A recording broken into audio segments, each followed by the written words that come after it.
uNicholas Detlefs owayeyiphoyisa eJohn Vorster Square eqhubeka nokuthula ubufakazi enkantolo ephakeme iSouth Gauteng uthe ophenyweni lokuqala lokushona kwalowo owayengudokotela uNeil Agathe waqamba amanga ukuze akhiphe phambili amaphoyisa.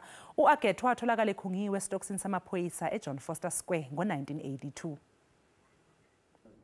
uNicholas utshele inkantolo ukuthi watshelwa ukuba aqambe amanga ukuze bungatholakala ubufakazi emaphoyiseni.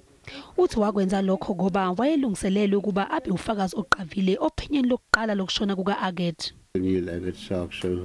Yes, my lord, it came forth like that, my lord, and I did not know that I was going to be a strong or a important witness in the Dr. Neil Agathe trial.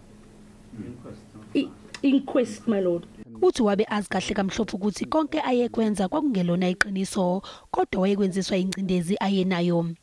Waphinde waqamba amanga futhi ukuthi akazange amphose imibuzo uAgathe kodwa wabuye wambona isikhashana. Yes, my lord, what I've mentioned there was not correct, but I actually meant, my lord, it was I've never interrogated him again. But after that, my lord, I have seen him again for a very short while. Estatimendeni ayesibhalile waqamba amanga enkantolo ngesikhathi esonke ngokushaya uBarbara Hogan. Uthi uyazi waqamba amanga kodwa manje kule nkantolo ukhuluma iqiniso. I'm sorry, my lord, I understood him wrong.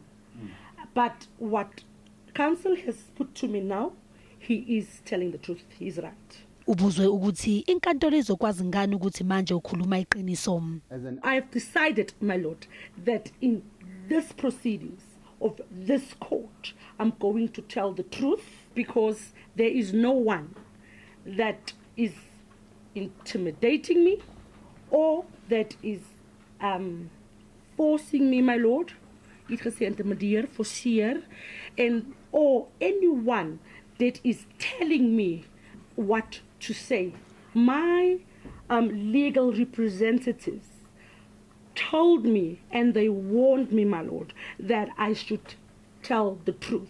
Zingamashumi ayisishiyagalombili nesishiyagalolunye iziboshwa zezombusazwe ezashonela esitokisini ngaphambi kuka-1994. Zonke lezi zigameko kwabakhona uphenyo kodwa akukho nesisodwa isigameko ekwatholakala amaphoyisa ethinteka ekushoneni kweziboshwa. Isigcawu siyaqhubeka.